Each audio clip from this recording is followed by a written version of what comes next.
presentation contains current opinions of Moe Ansari, Chief Investment Officer of Compact Asset Management, a registered investment advisor, and are subject to change. Nothing in this presentation should be considered investment advice. We make no assurance that Moe's opinions or illustrations will accurately predict future prices or financial markets. In no event is past performance a guarantee of future performance. A detailed disclosure can be found at the end of the presentation. And now here's Mo. Hello everyone, and welcome to the Compact Market Wrap YouTube update for February the 2nd, 2026. I'm Mo Ansari, President of Compact Asset Management, and thank you for joining me today.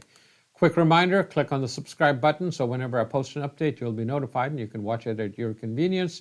And just go to compact.com, click on Insights, and you can listen to the podcast, which is a much more detailed version of this YouTube update. If you need help with your portfolio, give us a call at 800-388-9700 or just send me an email at invest@compact.com. Let's start with the numbers. Markets slightly higher last week. We had the big announcement from the Fed, no change in interest rates. That was expected. That was really a big announcement. The big announcement was a new Fed chairman has been nominated. Now, the question is, what was Mr. Warsh, Kevin Warsh, going to do? He's given sort of conflicting ideas. He said he's an inflation hawk. He does not want high inflation. That means higher interest rates. But he's also said that the Fed policy lately has been not good and it should have been cutting interest rates. So I think the market is waiting and watching. But he is a Fed insider.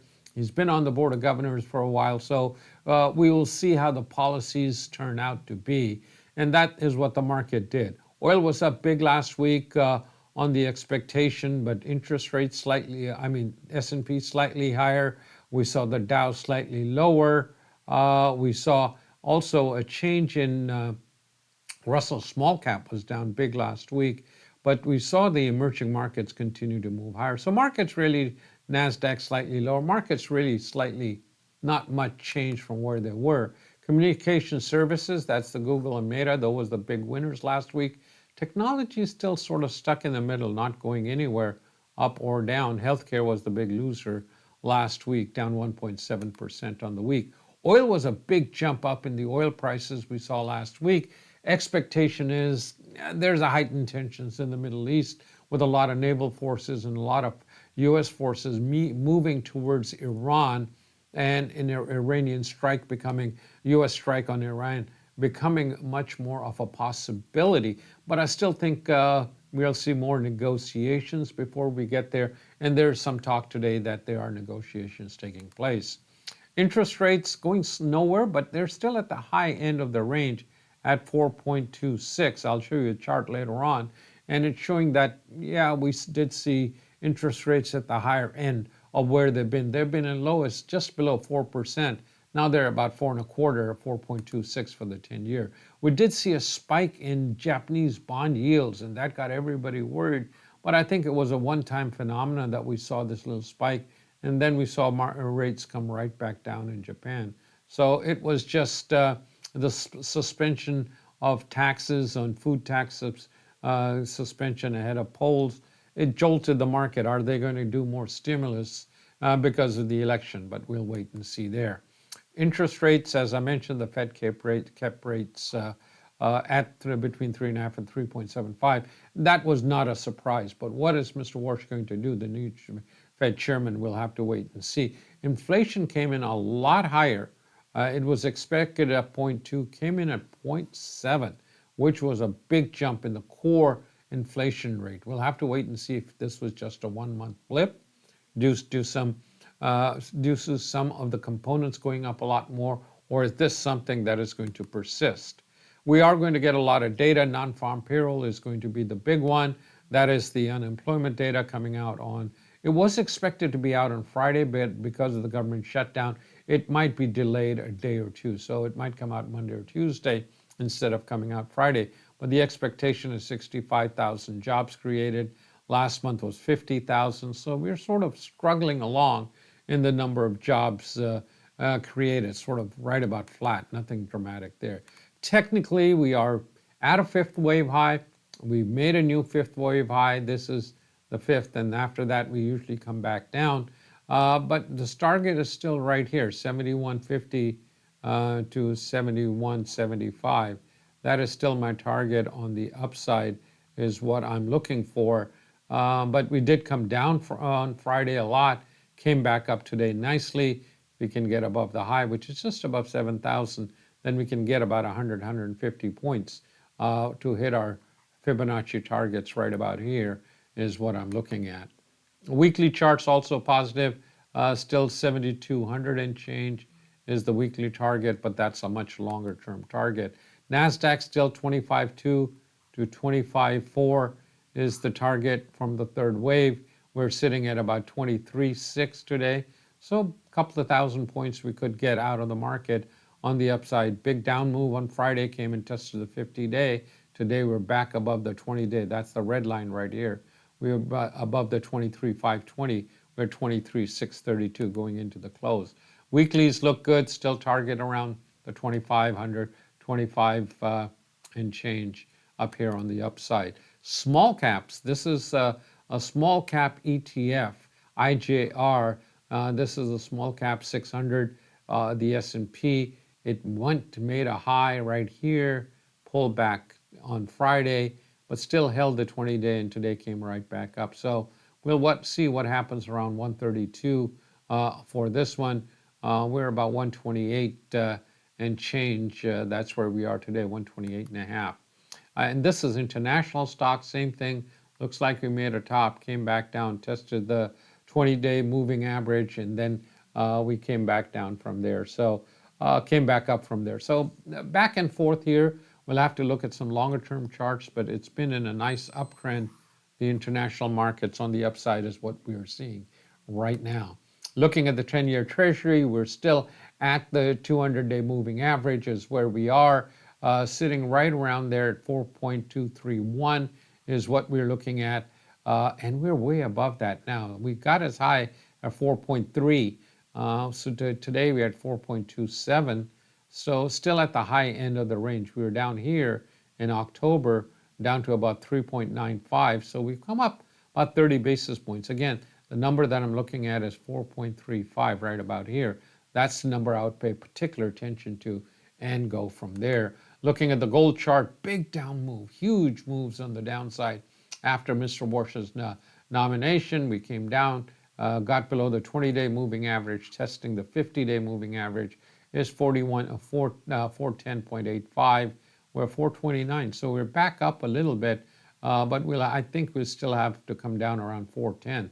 That is a big move from 500 down to 410 is what we saw on the downside. Looking at the high yield bond yield, it was down also, gap down on Friday, but today we came back up and got above the 50-day moving average, which is a good sign.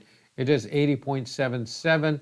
We're at 80.79 is where we are right now, above the 50-day, which is a good sign. Hopefully we'll get some follow through. So it was just a one-day sort of adjustment in the market with the new Fed coming in and seeing Chair coming in and see what he's going to do. Those are my thoughts. Those are my observations. I will be back with you next week. Again, don't forget to subscribe to this channel. Go to compact.com, click on Insights. You can listen to the podcast. You can listen to all of them, or you can go to invest@compact.com, or just give us a call at 800-388-9700. Thank you so much for joining me today. I will be back with you next week. Until then, good trading.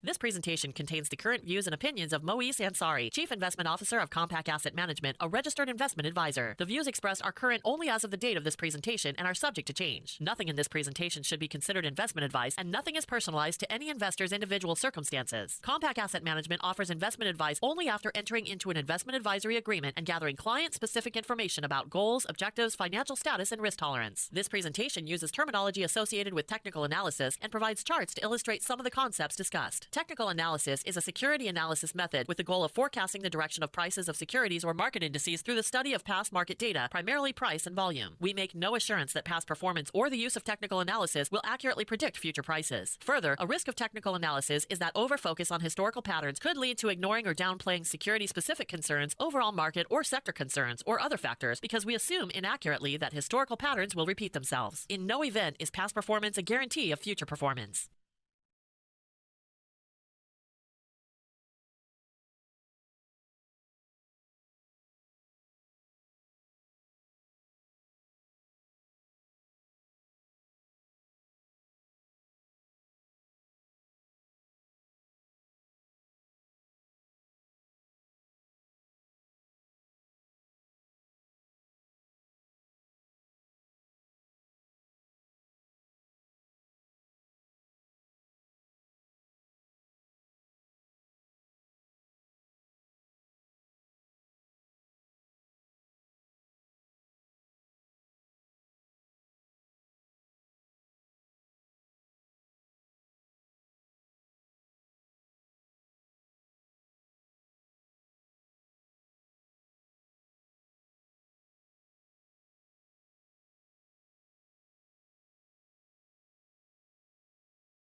Okay, you want to send Javed in?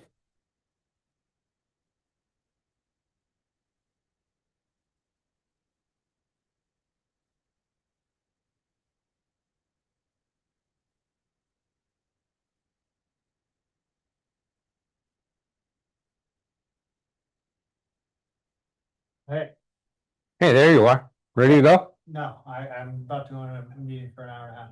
Oh, jeez. So that's, where's Imran? He just did the YouTube. Okay, yeah, I had to do it earlier, so an hour and a half. Okay. Right, yeah, hour and a half. Okay.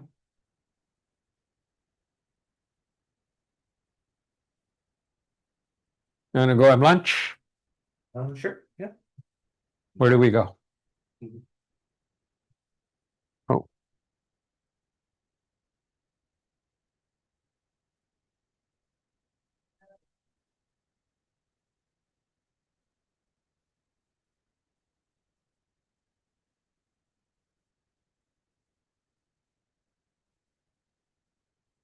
Oh, Sue, you got a plan after.